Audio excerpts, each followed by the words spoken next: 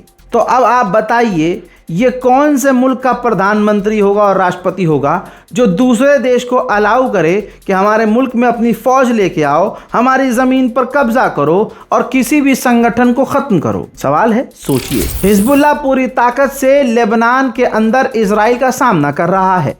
एक और इजराइल का फौजी हिजबुल्लाह के हमले में मारा गया है लेबनान के अंदर। इजराइल और लेबनान की जो डील की गई है, जो डील करवाई है अमेरिका ने चालाकी से, ये डील इतनी ख़तरनाक है कि पार्लियामेंट के अंदर जो हिजबुल्लाह के मेंबर ऑफ पार्लियामेंट हैं, उन्होंने ये तक कह दिया है कि इस डील की वजह से लेबनान में सिविल वॉर शुरू हो सकता है। उधर लेबनान के सरकारी अधिकारी और ईरान के पार्लियामेंट स्पीकर ने फ़ोन पर बात की है। आप देख लीजिए, कितना भी आप शिया सुन्नी कर लीजिए, लेकिन अगर आप इसी चीज़ में पड़े रहे तो अपने पैर पर कुल्हाड़ी मारेंगे। आप अरब के कितने बड़े समर्थक हों, लेकिन अरब आज पूरी दुनिया में जलील हो चुके हैं। आप मानो या मत मानो, बौखलाहट हमारे कुछ लोगों के अंदर ही मुल्क में देखने को मिलेगी और वो बौखलाहट में सबको गाली बकते रहेंगे कमेंट सेक्शन में, जबकि मोदी सरकार पीछे से उनके ही एल लगा रही है। लेकिन ये एक कभी नहीं होंगे, क्योंकि ये अपनों के ही सगे नहीं हैं। बताओ, अरबों ने गाज़ा को तबाह करवा दिया और आज भी गाज़ा पर इजराइल हमले कर रहा है। बताओ किसके अब्बा बोले? जिसे भी आप मानते हैं, अरबों में कोई बोला? नहीं बोला। लेबनान में इजराइल ने ज़मीनों पर कब्ज़ा कर लिया। बताओ किसी का बाप बोला? अरे अरब बोला? नहीं बोला। लीजिए तीसरी बात, जो 6 महीने से लगभग जब जोलानी आया है तब से मैं बोल रहा हूं, अब बोल के दिखाओ इस पर। तीसरा एक देश, अरब देश, ये रहा अपडेट। जी हां, सीरिया के अंदर इजराइल ने अपनी टुकड़ियां बढ़ाई हैं और कई जगह चेकपोस्ट्स बढ़ा दिए हैं। यानी इजराइल सिर्फ लेबनान और गाज़ा पर, फिलिस्तीन, वेस्ट बैंक पर नहीं, बल्कि सीरिया के अंदर भी अपनी मौजूदगी बढ़ा रहा है। और आप इजरायली प्रोपेगेंडा जो हमारे बीच है, शिया सुन्नी का जहर, यकीन जानिए, अपने बुजुर्गों से पूछिए, अपने उलमा, वो आलिम दीन जो मोहब्बत और दीन का पैगाम देता है, उनसे जब आप पूछेंगे तब वो बताएंगे आपको सच कि ये जो हमारे बीच फसाद बोया जाता है, एक मुसलमान से किसी भी मुद्दे पर लड़े, इसके लिए अच्छा खासा पैसा इजराइल खर्च करता है। और कुछ तथाकथित शक्ल से दिखने वाले मुसलमान, अम्मामे वाले मुसलमान मिंबरों से बैठकर प्रोपेगेंडा चलाते हैं ताकि हम आपस में एक न हो सकें। ये बात बोलने के लिए सीने में कितना जिगर चाहिए यह आप कभी महसूस नहीं कर पाएंगे। जैसा मैंने कहा कि इजराइल गज्जा पर भी हमले कर रहा है। एक ये छोटी सी प्यारी सी बच्ची इजराइल के हमलों में गाजा में शहीद हो गई है और आप सिर्फ शिया सुन्नी करिए। वहीं इस इजरायली सैनिक को देखिए जो कि समुद्र में एक युद्धपोत पर खड़ा हुआ है, वॉरशिप पर है और बता रहा है कि हम तो युद्धपोत से, वॉरशिप से गज्जा पर हमला कर रहे हैं। आप जिसको सपोर्ट करते हैं, जिसके सीने में आपकी बड़ी इज्जत है, वो अरब खामोश हैं और आप खुद इनके खिलाफ नहीं बोल पा रहे, लेकिन आपको शिया सुन्नी मामले में जहर फैलाने में बड़ा मजा आता है। समझिए, कुरान पढ़िए, कम से कम अच्छे इंसान तो बनिए। शिया सुन्नी देवबंदी बरेलवी हिंदू मुस्लिम बाद में, अच्छे इंसान पहले बनिए। अब क्योंकि लेबनान के ऊपर इजराइल हमला कर रहा है तो अमेरिका कहीं ना कहीं तो रोक रहा है कि ईरान से डील खराब होगी, लेकिन जिसको नशा हो कत्ल करने का, वॉर क्राइम करने का, वो कहाँ रुके। हजरात, इजराइल की सरकार ने अमेरिका को अपडेट दिया है कि हमास दोबारा से हथियार बंद हो रहा है, मजबूत हो रहा है गाजा के अंदर। सो हम गाजा पर बड़े हमले करने की तैयारी में हैं। अमेरिका इजराइल को रोक रहा है कि नहीं, गाजा पर हमले मत करना। जो डोनाल्ड ट्रंप ने बोर्ड ऑफ पीस गाजा को लेकर बनाया है, हम उसके अकॉर्डिंग काम कर रहे हैं और उसके अकॉर्डिंग हमास हथियार भी डालेगा। लेकिन आपको पता है इजराइल मानेगा नहीं, उसे हमला करना होगा, खासकर गाजा पर, तो वो तो करेगा। उसमें अमेरिका क्या कर लेगा। नेतन्याहू ने कहा है कि मैं अपने पापा से शिकायत करूंगा। एर्दोगान, तुर्की के राष्ट्रपति, हर दिन हमारे खिलाफ बयान दे रहे हैं, लिहाजा मैं अपने पापा डोनाल्ड ट्रंप से जाकर शिकायत करूंगा। दोस्तों, याद है आपको, डोनाल्ड ट्रंप अक्सर इस रजब तैयब एर्दोगान को अपना दोस्त बताते हैं। इजराइल का प्रधानमंत्री कह रहा है कि यह हमारे खात्मे की बात करता है, तो मैं अपने साथी डोनाल्ड ट्रंप को बताऊंगा कि जिसे तुम दोस्त कह रहे हो वो इजराइल के खात्मे की बात करता है। मोहतरम हजरात, middle east Iran special report में फ़िलहाल के लिए इतना ही। अपनी राय कमेंट सेक्शन में ज़रूर लिखिएगा, इस वीडियो को शेयर कीजिएगा और दुआओं में याद रखिएगा। वसलाम।